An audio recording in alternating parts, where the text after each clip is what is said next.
FM and AM 1160.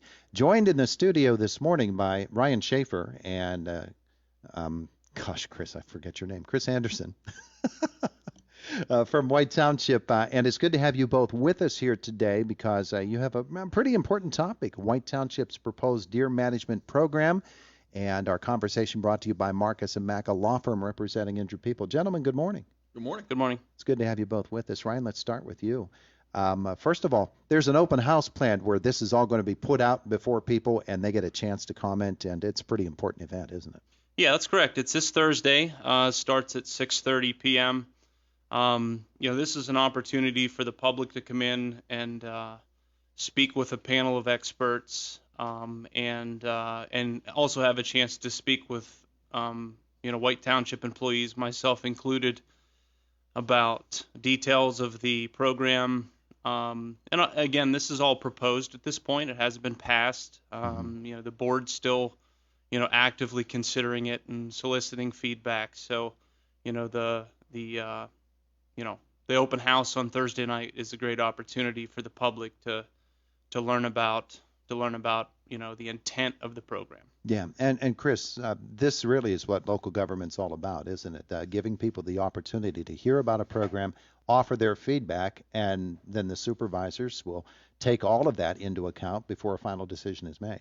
Yeah, that's correct. We have like in the planning world, we'll do charrettes or small workshops, or we'll have small tables set up where the public can come in, talk in small groups, and they feel more comfortable talking in the small groups rather than a large format. So we're looking forward to some good input. Yeah, it should be really, really good. Ryan, are we limiting this to folks from White Township, or would you like to be? Obviously, that would be the ones that you would most like to have there, but is it limited to them?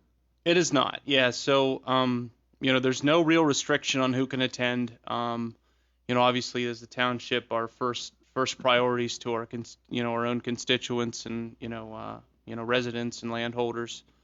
But no, I mean, I'm sure there'll be people from Indiana Borough, from surrounding townships and municipalities that are interested, whether they be hunters or whether they be adjacent landowners to White Township's property, and so especially in the White's Woods, which is going to be probably the primary focus of the deer management program. Obviously, Indiana Borough residents butt right up against that property, so obviously they'll have concerns as well. Yeah. So they're welcome to attend. Who are some of the experts that will be there? So we have a really, really good panel here. We've been, really doing our legwork behind the scenes and, speaking with the various experts in the field.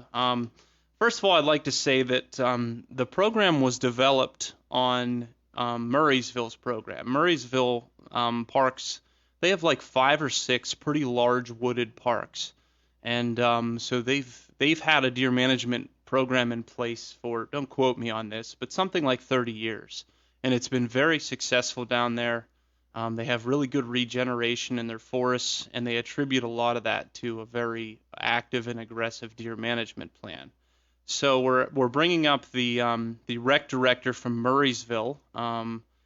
She's been there for several years and has implemented that plan in recent years. So she can kind of give detail on the history. A representative from the Pennsylvania Game Commission. She's a wildlife biologist for deer and elk, so she specializes in deer and elk. So we'll have a PA Game Commission representative, Nick Pinizzato. He's the president of the National Deer Association. He's a wealth of knowledge. The National Deer Association is responsible for so many great things, not just locally, but nationwide. And we're blessed to have Nick. Nick lives here in Indiana, believe it or not, and he's the president of that national organization. Lots of states, municipalities across the country have developed plans and programs based on their baseline data and recommendations. We'll have a professor from IUP. She's a PhD in biology. I think, again, don't quote me on this, I'm pretty sure she studies the interaction between invasive species, meaning like invasive plant life, and and their effects on local insects and animal life. So very specialized in this area. We're also going to have a forester from the Penn State Cooperative Extension. He'll be there to answer questions, give detail on, kind of the trees and the flora and fauna side of things. And then our own currently contracted forester, Mike Lauer, will be on site as well. That's a lot of different angles and perspectives to approach this on. And when we think about that, there has to be a point at which you said to yourselves as a township, we've got a problem here. It needs to be addressed. And Chris, maybe you can tackle this one. What was that point where you said we really have to look at the way that the deer herd is impacting the local environment, our properties, our woodlots, and see what we can do to maybe mitigate some of the damage that is being done? What were those initial points of interest that brought this up? It's actually a long time in the works. Several years ago, they looked at potentially something similar to this type of program, and it was never really brought to the forefront. And we've always keep track of how many complaints we get of the deer population, the deer in the yards, the conflicts with residents, or the road conflicts or accidents, things like that. So there's always been that awareness out there that there's probably abundance of them. And recently, when we have this, Penn State foresters, our own forester, and some of these experts come in, they really start picking up on the lack of the undergrowth and things like that. Start saying, hey, this is kind of the root of some of your issues, and we've started to listen to that, and here we are. Yeah, that's really fascinating that you can actually take a look at what you have just by walking over the grounds, and you can see, okay, there has to be a root cause for this or for that, and this could be a really big part of it. Ryan, we did a poll a couple of weeks ago about it at our website, wccsradio.com, and the poll results were almost split 50-50 down the middle. Folks just slightly in favor of a deer management plan, but only slightly. It shows, I thought, that it showed that there are a lot of people out there that have an interest and that really want to be better informed than they are on what the issues are. Yeah, and I think that's the point of the open house. I think this level of engagement needs to happen. We're obviously in rural Western PA, and there's a good hunting culture here locally. There's a lot of people who really understand, good hunting practices and what they can do to promote the health of forests. And there's other people that have concerns, legitimate concerns about safety and those things. So I think a big goal of this open house is hopefully to hopefully to bring the two groups together and come to consensus on what we think the best version of the program is. And then it's up to the supervisors if they would like to implement it or not. So. Now, supervisors, of course, then they have their public meetings, and that's a public forum where people can always comment on anything that has come up before the White Township management, and so that's one way people can offer feedback. But are there ways, other than being there in person, that people can get information about what's going to be happening on Thursday night? Will there be a presentation made that will be preserved somewhere?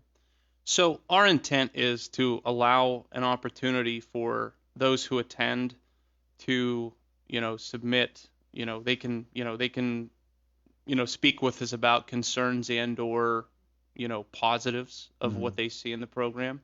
So I'm sure we'll aggregate that into a document, and that will be part of the public dialogue. We've been, correct me if I'm wrong, Chris, soliciting feedback for close to a month and a half already. Yeah. Where citizens, local residents can submit comments directly to the board. We have compiled a large volume of those comments already, and just like your online survey, there's kind of a good mix of for and against. So yeah, absolutely. Okay, very good. I'm sure we said this, but maybe we just need to reiterate it. The when and the where.